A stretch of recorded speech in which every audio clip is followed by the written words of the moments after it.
The massive space station Nexus Prime floated in the darkness between stars. It was bigger than most moons and had been the center of galactic power for 10,000 years. Today, its great council chamber buzzed with angry voices from 847 different worlds. Ambassador Elena Rodriguez walked through the long corridors toward the chamber. Her boots clicked against the metal floor as alien creatures of all shapes and sizes watched her pass. Some had multiple eyes that followed her movement.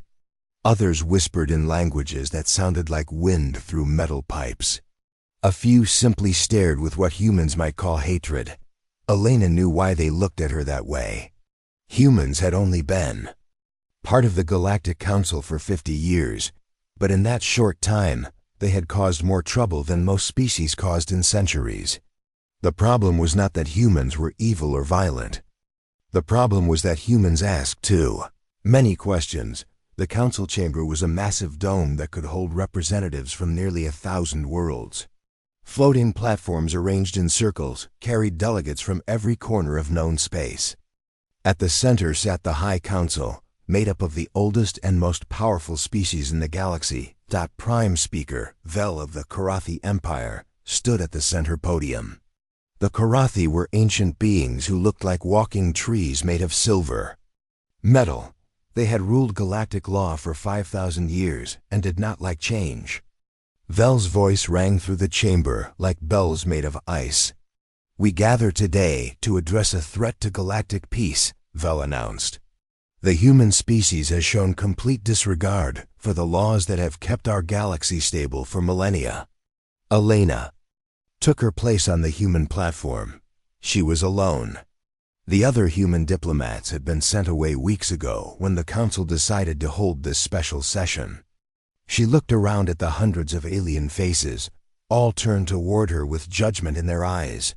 "The charges against humanity are serious," Vel continued.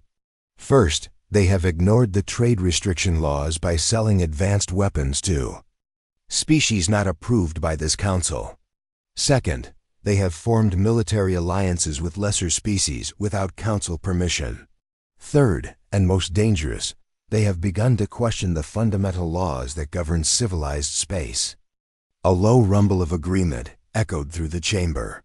The Drakmor delegation, large reptilian creatures with red scales, hissed their approval.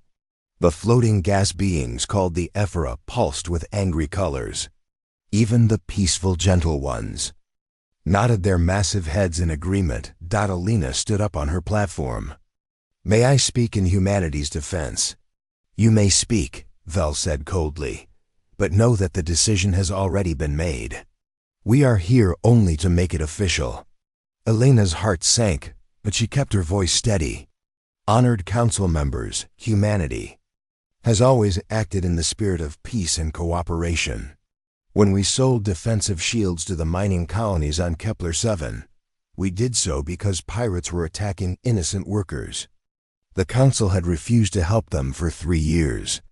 The Kepler colonies are not council members," spoke Warlord Drak of the Drakmor. "They have no right to advanced technology."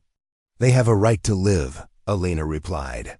"Just because a species is not part of this council does not mean they deserve to die."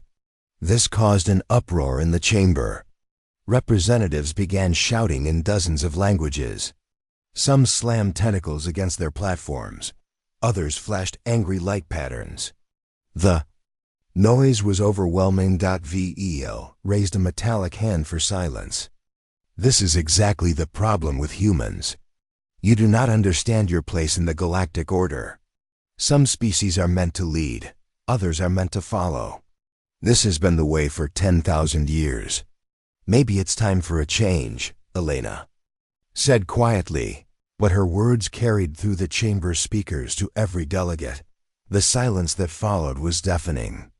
In 10,000 years of galactic civilization, no one had ever suggested changing the basic order of things. The oldest species ruled. The younger species obeyed. It was the natural way. "Change?"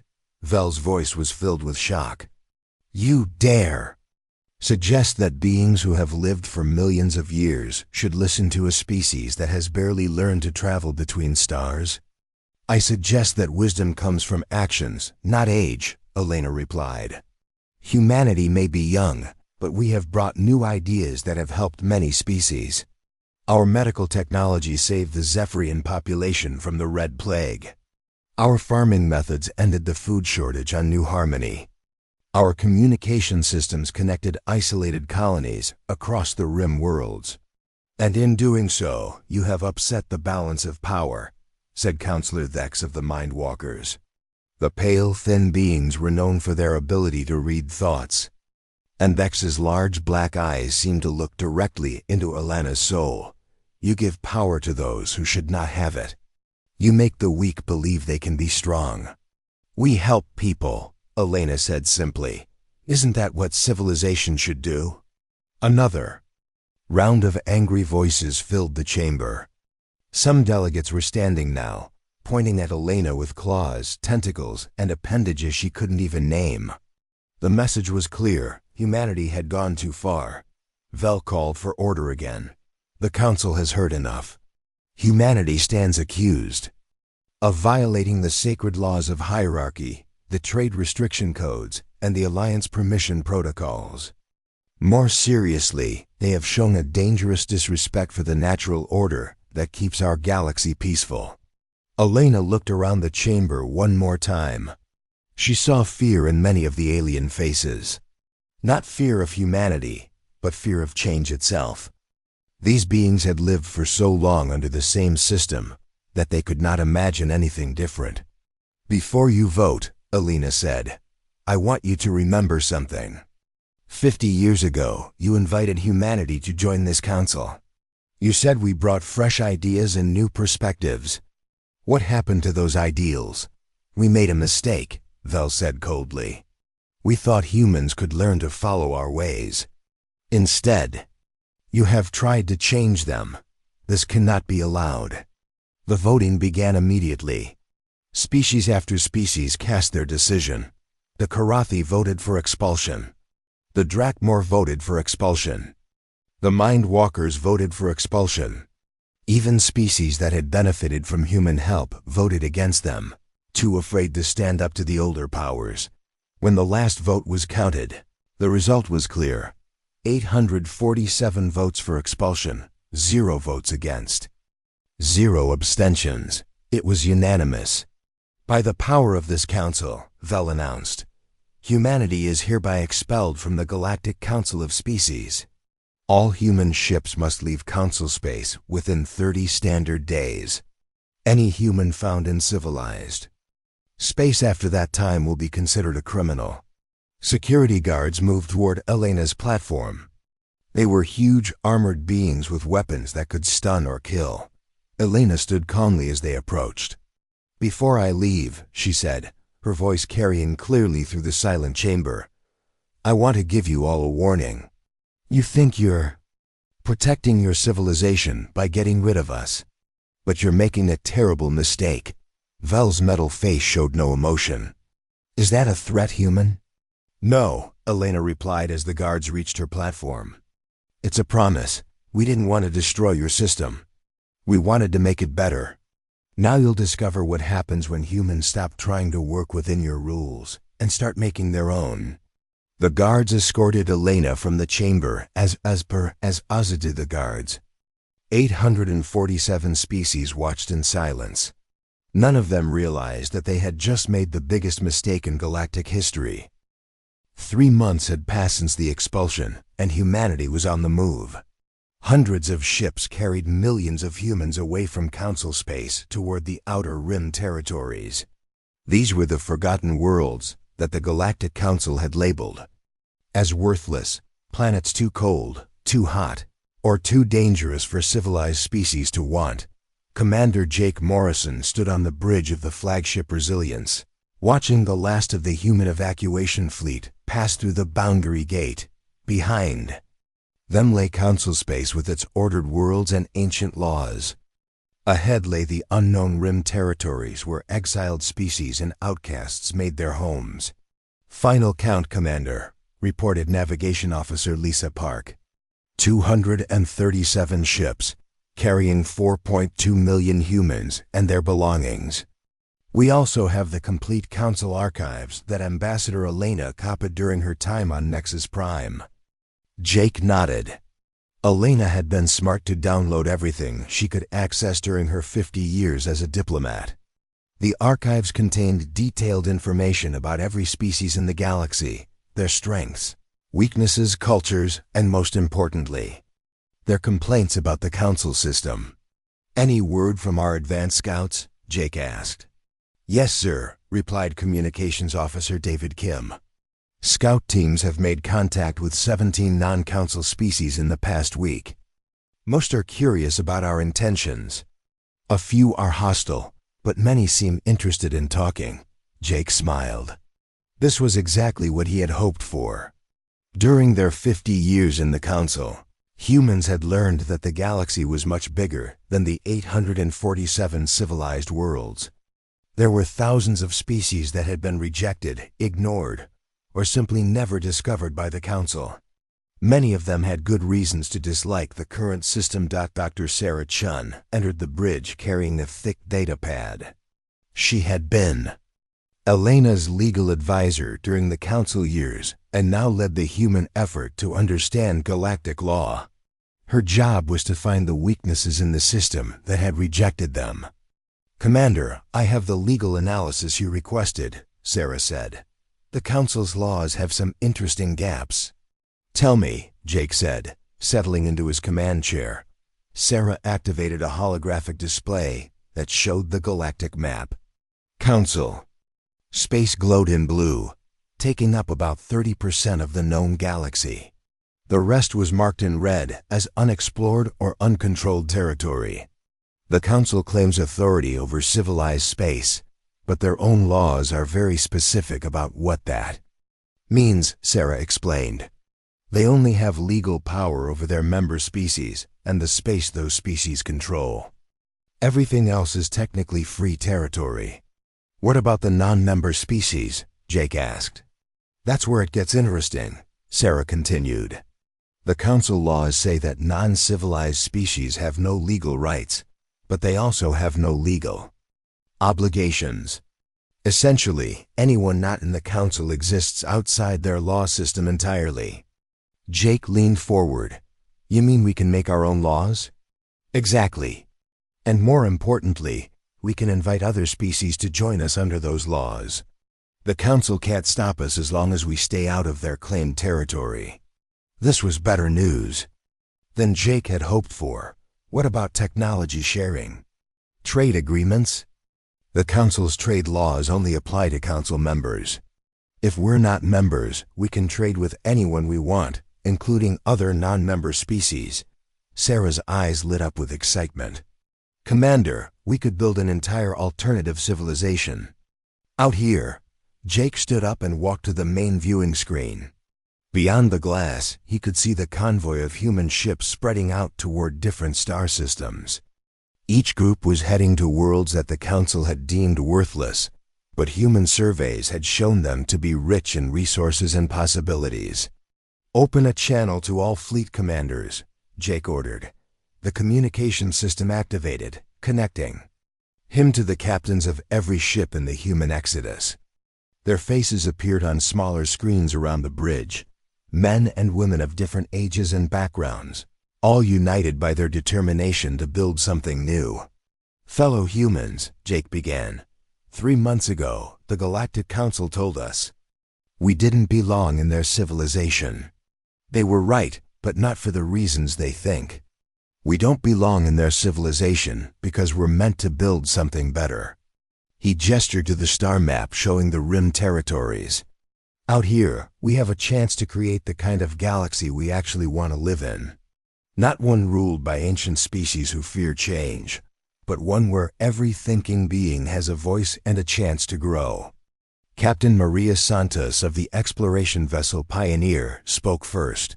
"What's our first priority, Commander?" "Contact and diplomacy," Jake replied. "Every species we meet gets the same offer: friendship, trade, and protection in exchange for cooperation. No one gets forced into anything. No one gets told they're not civilized enough to matter. Captain Robert Lee of the defense ship Guardian raised a concern. What about hostile species? The Rim territories aren't exactly known for being peaceful. We defend ourselves and our allies, Jake said firmly. But we don't start fights. Our goal is to show every species out here that there's an alternative to either bowing to the Council or living in isolation. Dr. Chun stepped forward. Commander, I should mention that I've been working on something while we traveled. A new legal framework that could govern relationships between species. What kind of framework? Jake asked. I call it the Universal Compact, Sarah explained, activating a new display. It's based on principles of equality, voluntary cooperation, and mutual benefit. Instead of the Council's hierarchy system where older species rule younger ones, every member gets an equal voice regardless of age or technology level. The fleet commanders studied the document that appeared on their screens. It was unlike anything they had seen before, a legal system designed to include rather than exclude, to encourage growth rather than maintain status. How would this work? In practice? Asked Captain Lisa Wong of the Science Vessel Explorer. Each species keeps its own internal government and culture, Sarah explained. But for interactions between species, we use a democratic council where every member gets one vote. Major decisions require a majority, but every member has veto power over anything that would harm their own people. Captain Santos nodded approvingly. So no species can be forced to do anything against their will, but everyone has a say in joint decisions. Exactly, Sarah confirmed. And there are built-in protections for smaller or less advanced species. Technology sharing is encouraged, but voluntary. Military cooperation is available but not required. Trade relationships are open to all members equally. Jake felt a growing excitement as he listened to the discussion. This was exactly the kind of thinking that had gotten humans kicked out of the Council, but out here in the Rim territories, it could become the foundation for something revolutionary. There's more, Sarah continued. The compact includes provisions for species that want to leave the Council and join us. We can offer them immediate membership and protection from Council. Retaliation. Would any Council species actually do that? Captain Lee wondered. Jake smiled. You'd be surprised how many Council species have contacted our diplomatic team in the past month. Apparently, a lot of them are tired of being told what to do by the ancient powers. The meeting continued for another hour as the fleet commanders discussed logistics, resource allocation, and contact protocols. By the end, they had a clear plan for the next phase of human expansion into the Rim territories. As the communication ended, Jake remained on the bridge watching the convoy spread out among the stars. Each ship carried not just humans, but the seeds of a new kind of civilization. For the first time since their expulsion, he felt truly optimistic about the future. Dr. Chun, he said, how long do you think it will take to make contact with enough species to make this compact a reality? Sarah checked her datapad. Based on our current rate of expansion and the density of intelligent species in the Rim territories, I estimate we could have a functioning alternative government within 5 years. Jake nodded. The Council had thought they were getting rid of a problem by expelling humanity. Instead, they had given humans exactly what they needed, the freedom to build something completely new. 5 years had passed since humanity's expulsion from the Galactic Council, and the Rim territories had become something no one expected. What started as a collection of refugee camps and outcast settlements had grown into a thriving confederation of over 2,000 species working together under the Universal Compact. Captain Maria Santos stood on the bridge of the Alliance flagship Unity, watching the largest gathering of ships in galactic history. The fleet stretched across 3-star systems with vessels of every imaginable design floating in perfect formation. Some ships looked like living creatures with organic hulls that pulsed with light. Others were geometric crystals that sang harmonious tones as they moved through space. Still others appeared to be made of pure energy, shifting and changing shape. As they traveled, Fleet Status Report, Maria called to her bridge crew. Lieutenant Tom Bradley, her tactical officer, consulted his displays. We have 15,000 ships representing 836 species, Captain. All vessels report ready for operation, Maria smiled. 836 species, almost as many as the entire Galactic Council. But these were allied by choice rather than fear. The Alliance had grown faster than anyone predicted, attracting not just Rin territory outcasts, but also entire Council member species who had grown tired of the ancient hierarchy. Communications get me. Admiral Morrison, Maria ordered. The main screen flickered to life, showing Jake Morrison aboard his command ship. He had been promoted to Admiral when the Alliance formed its unified military, though he still preferred to be called Commander by old friends. Maria, how are our new allies settling in? Jake asked. Better than expected, Maria replied. The builders have integrated their self-repairing technology into 40% of our fleet. The swarm has connected their hive mind communication system to our tactical networks. And the energy beings have provided power cores that make our ships 3 times faster than anything the Council has. Jake nodded with satisfaction. These were the species that the Council had rejected for being too different. The builders were silicon-based life forms who could create and repair technology by touching it. The Council had refused them membership because they weren't biological. The swarm was a collective consciousness made up of billions of small creatures working as one mind. The Council rejected them for lacking individual thought. The energy beings existed as pure electromagnetic force and could barely interact with physical matter. The Council didn't even recognize them as alive, but humanity had seen potential where the Council saw problems. Working together, these species had created technology that surpassed anything in civilized space. What about our Council defectors? Jake asked. Maria consulted her crew roster. 67 former Council species have officially joined the Alliance in the past year. The peaceful traders were the biggest addition. They brought their entire merchant fleet and trade networks. The Crystal Singers added their artistic culture and their ability to communicate through harmonic frequencies. Even 3 Drakmor colonies abandoned the Empire to join us. This last fact was particularly shocking. The Drakmor were one of the Council's founding species and fierce supporters of the hierarchy system. But even they had some populations who wanted something different. Dr. Sarah Chun's voice came through the ship's communication system. Captain Santos, Admiral Morrison, please report to the Alliance Council chamber. We have important news. Maria and Jake met in the Unity's council chamber, a large circular room designed to accommodate representatives from dozens of species at once.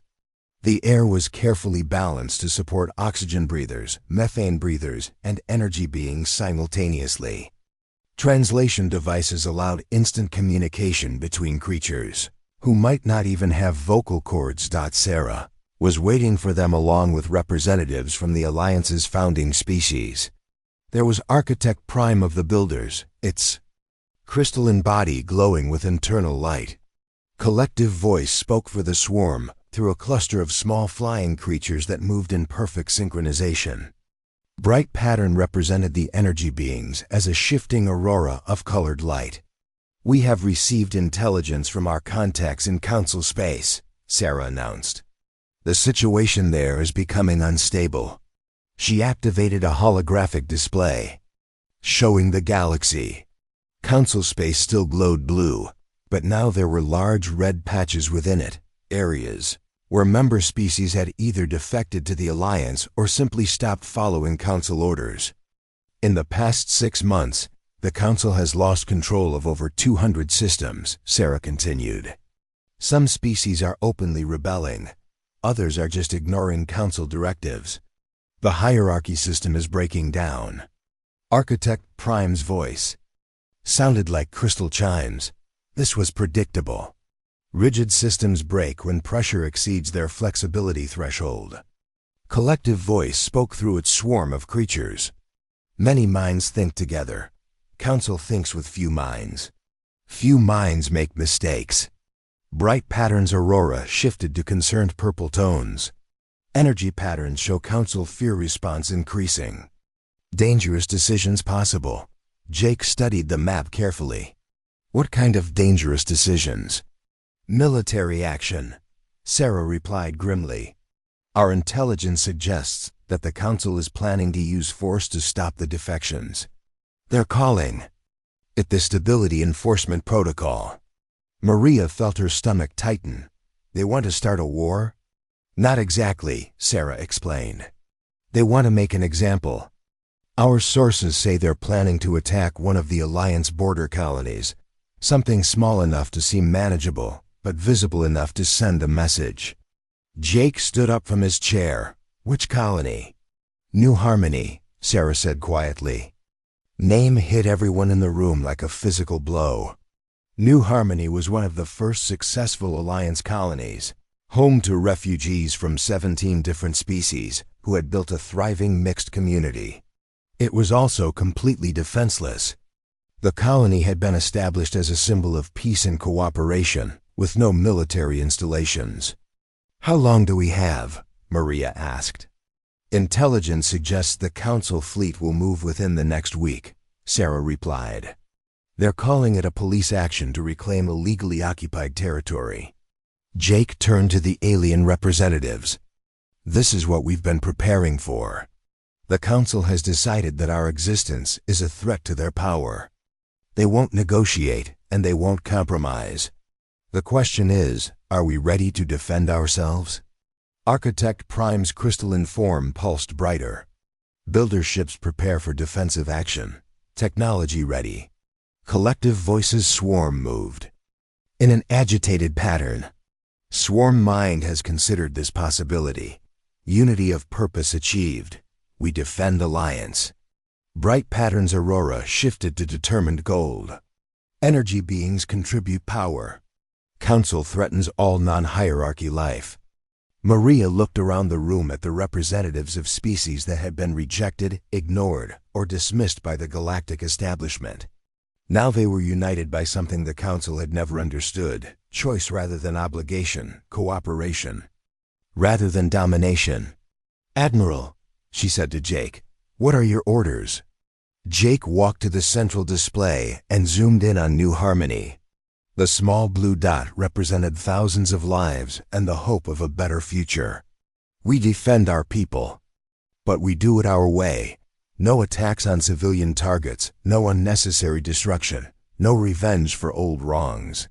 We show the galaxy that there's a difference between us and them. He turned to address the full group.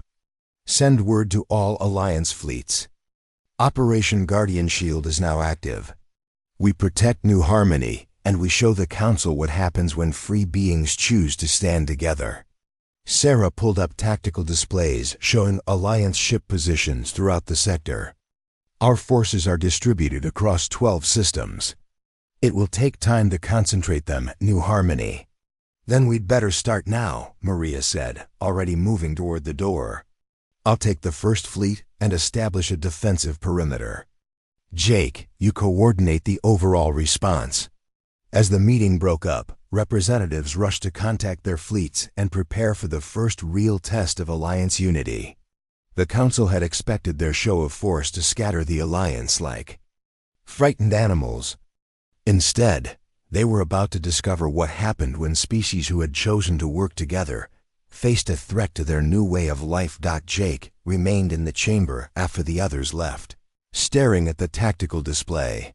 5 years ago, humanity had been thrown out of galactic civilization for asking too many questions. Now those questions had led to something unprecedented: a military force built on cooperation rather than conquest.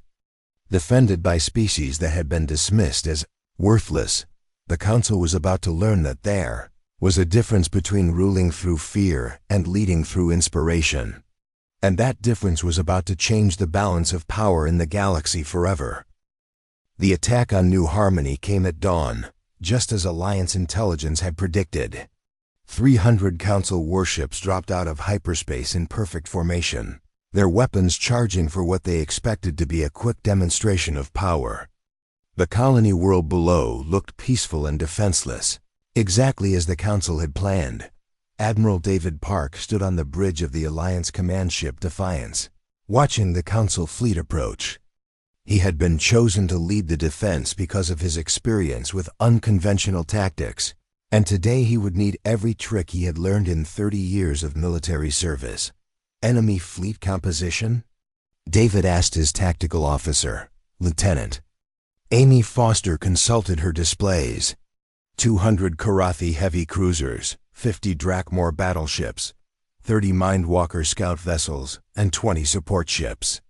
Standard Council attack formation, older ships in front, command vessels protected. In the center, David nodded. It was exactly what he had expected. The Council military had used the same tactics for thousands of years because they had always worked. Today, that predictability would be their weakness. Our fleet status? 450. Alliance ships in defensive positions, Foster replied. Mixed composition with full technology integration active. David smiled. Mixed composition was a polite way of saying that his fleet looked like nothing the Council had ever seen before. Human ships worked alongside builder vessels that could repair themselves mid-battle. Swarm coordinators linked all Alliance vessels into a single tactical network. Energy being power cores allowed impossible maneuvers and unlimited weapon recharges. The Council fleet commander, Warlord Thane of the Drakmor Empire, sent a message on all frequencies. His reptilian face filled the main screen, scales gleaming, with what David recognized as anticipation for battle. Alliance forces, you are in violation of Galactic Council territory. Surrender immediately or face the consequences. David opened a return channel. Warlord Thane, you are in Alliance space attacking a peaceful colony. Withdraw your forces or we will defend our people. Thane's eyes flashed with anger. You forget your place, human. We are the Council. We do not withdraw. Then you're about to learn something new, David replied. Cutting the channel, the Council fleet began its attack run, weapon systems glowing as they prepared to bombard the colony. It was a standard intimidation tactic. Destroy enough buildings to prove their power, then demand surrender. They had used it successfully on dozens of rebellious worlds, but as the Council ships entered optimal firing range, something unprecedented happened. The Alliance fleet didn't charge forward to meet them in traditional battle. Instead, they seemed to dance. Builder ships suddenly sprouted additional armor plating and weapon mounts, transforming themselves in real time.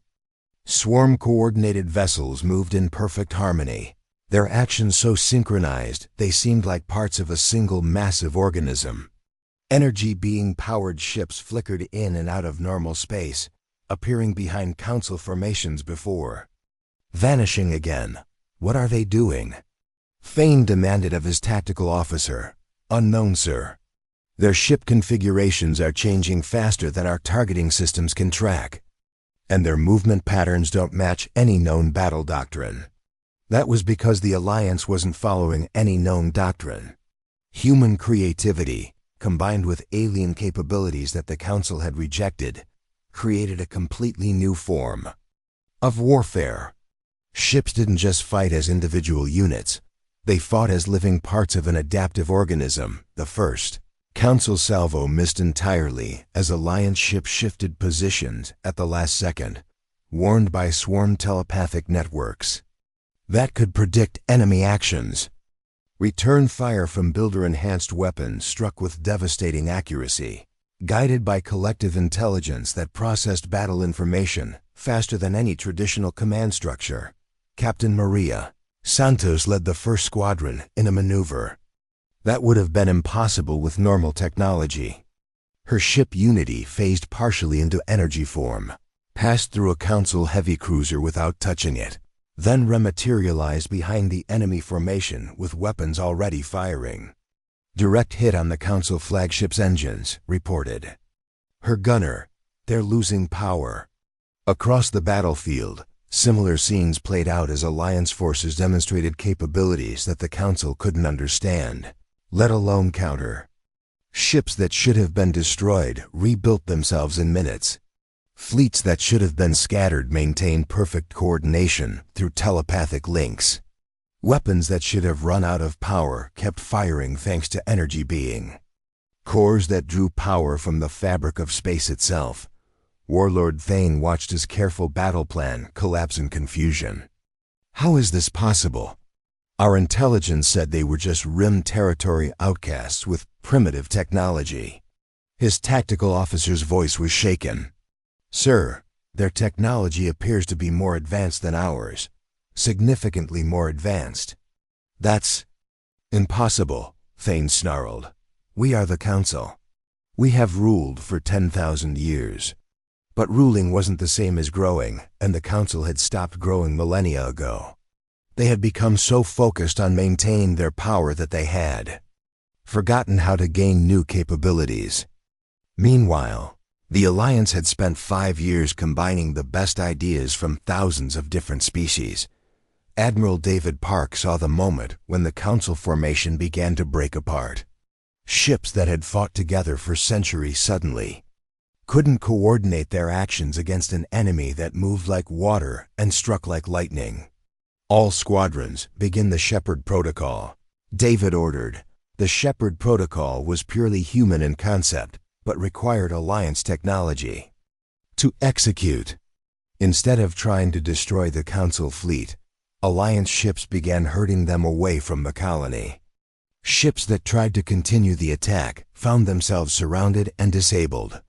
Ships that tried to retreat found their escape routes blocked by vessels that appeared from nowhere.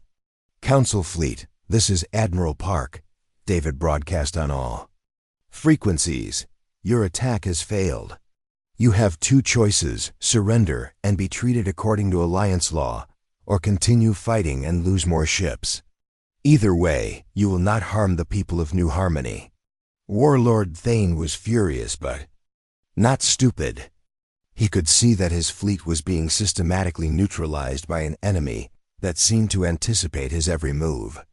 Worse, reports were coming in from other sectors that Council forces were facing similar defeats across the border regions. Admiral Park, Thane finally replied, what are your terms? Simple, David said. Your crews will be treated well and return to Council space unharmed. Your ships will be studied so we can understand Council technology better. And you will carry a message back to Nexus Prime. What message? Tell them that the Alliance is not going away. Tell them that every species they've rejected or ignored is now working together. And tell them that we don't want to destroy the Council. We want to replace it with something better. The surrender of the Council attack fleet sent shockwaves throughout civilized space. For the first time in galactic history, the Council military had been completely defeated by an enemy they had dismissed as primitives and outcasts. But the real shock came in the days that followed, as news of the battle spread across Council worlds. Instead of rallying to support their government, entire systems began declaring independence and requesting Alliance membership. The peaceful traders were first, followed by the Crystal Singers, then the Garden Worlders who had been treated as servants for millennia. Within weeks, the steady stream of defections became a flood as species realized that the Council's defeat proved that change was possible. Prime Speaker Vel of the Karathi Empire called an emergency session on Nexus Prime. But only half the usual delegates showed up. The others were either negotiating with Alliance representatives or dealing with rebellions on their own worlds. Order, Vel demanded as the session devolved into chaos. We must maintain unity in the face of this crisis. But unity based on fear was fragile, and the Alliance had just proven that the Council was not invincible. Species that had obeyed for thousands of years were suddenly asking why they should continue following orders from beings who had just been humiliated by the outcasts they had created. 6 months after the Battle of New Harmony, the Great Chamber of Nexus Prime looked very different. The floating platforms that once held 847 council delegates now hosted representatives from over 3,000 species. The ancient silver walls had been decorated with artwork from hundreds of worlds, creating a rainbow of cultures that had never been seen together before. Elena Rodriguez stood at the center podium where Prime Speaker Vel had once announced humanity's expulsion. Now she wore the simple blue uniform of Alliance President, elected by democratic vote rather than appointed by ancient tradition. The irony was not lost on anyone in the chamber. "Distinguished representatives," Elena began, her voice carrying clearly through the translation systems that now handled over 4,000 different languages. "We gather today to sign the new Galactic Charter and officially end the old council system." In the front rows sat the former council leadership. Prime Speaker Vel of the Karathi sat quietly, his silver metal face showing no emotion. Warlord Drak of the Drakmore Empire slouched in his chair, clearly uncomfortable with his reduced status. Councillor Thex of the Mindwalkers stared at Elena with those large black eyes, perhaps trying to read her thoughts. These former leaders were not prisoners or outcasts. The Alliance had offered them the same choice given to all species: join as equals or remain independent. Most had chosen to join rather than face isolation in a galaxy that had moved beyond their control.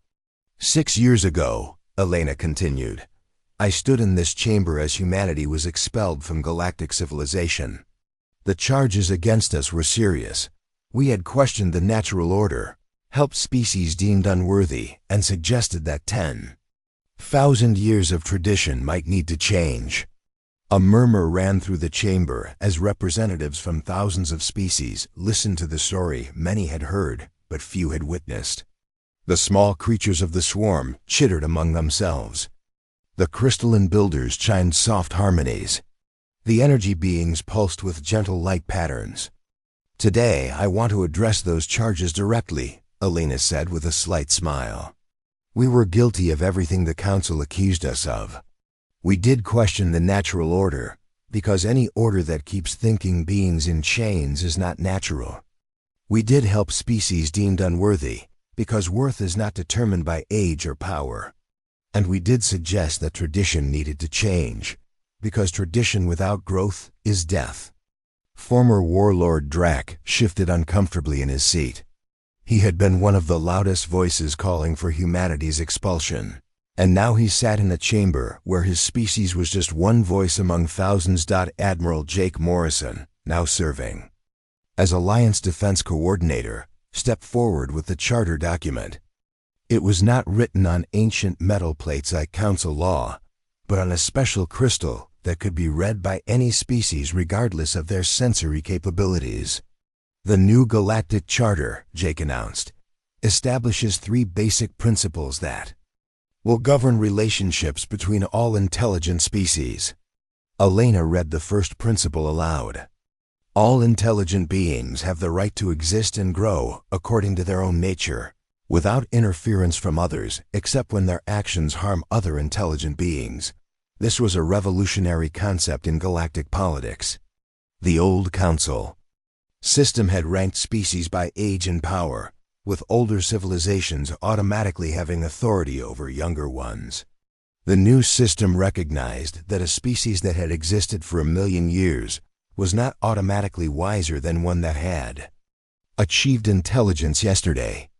Second principle, Elena continued.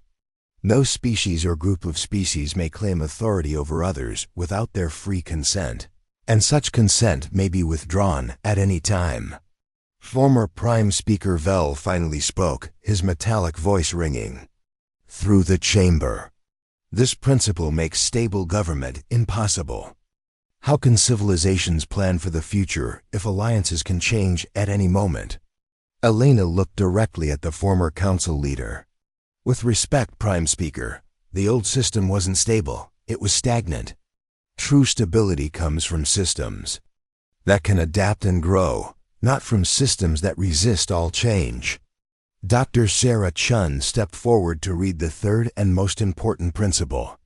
All species have the right and responsibility to contribute their unique capabilities to the common good of galactic civilization, and to receive the benefits of such cooperation according to their needs and contributions. This principle addressed the core problem that had led to the Council's downfall. Instead of hoarding technology and knowledge among the powerful, the Alliance system encouraged sharing and mutual development.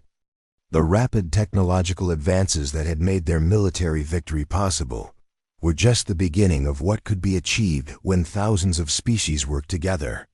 The Charter also establishes the Alliance Council as the governing body for cooperative species, Sarah continued.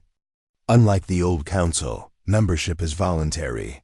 Representation is equal regardless of species age or size, and decisions require consensus rather than domination by the powerful. Representative Keln of the Crystal Singers raised a harmonious tone that translated as a question. What happens to species that choose not to join the Alliance? Alina smiled. They remain free and independent, with full rights to trade, communicate, and interact with Alliance members. The only requirement is that they respect the same rights for others. We're not building an empire, we're building a community. This answer satisfied many of the delegates who had worried that the Alliance was simply replacing one form of domination with another. The room filled with the sounds of approval from hundreds of different species, chirps, chimes, harmonic tones, and light patterns that somehow combined into a symphony of agreement. The signing ceremony took 3 hours as representatives from 3,000 species added their marks, sounds, or energy patterns to the Charter Crystal. Some signed with traditional writing tools. Others sang their agreement in frequencies that were recorded as digital signatures. The energy beings contributed patterns of light that created a beautiful aurora within the crystal structure. When former Prime Speaker Vel finally approached the signing station, the chamber fell silent. He had been the voice of the old system, the being who had pronounced humanity's expulsion and defended 10,000 years of tradition.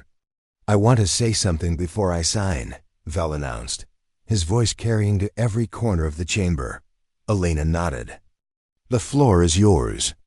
Vel looked around at the thousands of representatives, seeing species that had never been allowed in this chamber before. When we expelled humanity, we thought we were protecting our civilization from chaos and change. We believed that the old ways were the best ways because they had lasted so long. He paused, his metallic face reflecting the lights from hundreds of different worlds. We were wrong. Not about the value of our traditions, but about the danger of change. We mistook growth for destruction and saw adaptation as weakness. Vel placed his metallic hand on the Charter Crystal, adding his signature to the document that formally ended his species' ancient dominance. The Karathi Empire joins the Alliance not because we must, but because we choose to be part of something larger than ourselves. As the ceremony concluded, Elena found herself standing next to Jake Morrison, looking out at the chamber filled with the representatives of a new kind of galactic civilization. Do you think it will work? Jake asked quietly. Elena watched as former enemies and longtime allies mingled freely, sharing ideas and forming friendships that would have been impossible under the old system. It already is working. Look around. This is what the galaxy looks like when everyone gets a voice. Outside the station, Alliance ships from hundreds of worlds maintained peaceful patrols while construction crews worked to expand Nexus Prime to accommodate the growing membership. The old Council had built their station to house less than 1,000 species. The Alliance was already planning for 10,000. The transformation was complete. Humanity had been banned from the Council for refusing to accept that some beings were born to rule while others were born to serve. Now they had helped create a system where every thinking being could choose their own path, and contribute to the common good. The galaxy would never be the same.